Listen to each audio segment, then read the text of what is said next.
Dice que é preciso coñecer o pasado para entender o presente e proxectar o futuro. Elena González dedícase a iso, a coñecer a historia das persoas coa súa empresa, Bisagras de Papel. No pasado están moitas claves para a vida. Saber de onde veñes, un pouco como foi a vida das persoas que estiveron antes que ti aquí, como foi a súa vida afectiva, económica, profesional.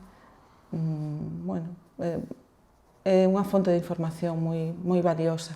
O proxecto comezou hai case 4 anos, cunha reinvención profesional, como a ela di, cun momento bisagra no que decidiu facer do seu hobby, a xenealoxía, a súa profesión.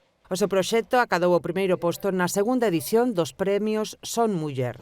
A miña xenealoxía é unha xenealoxía que ten unha mirada de muller.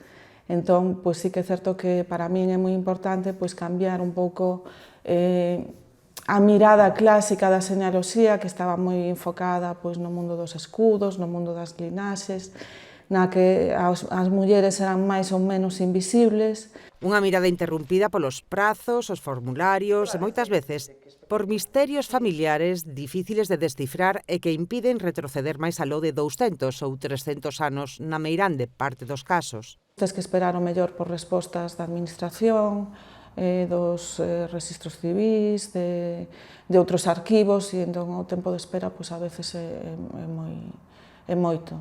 Pero non son as únicas fontes de información nos seus estudos. Elena vai máis aló.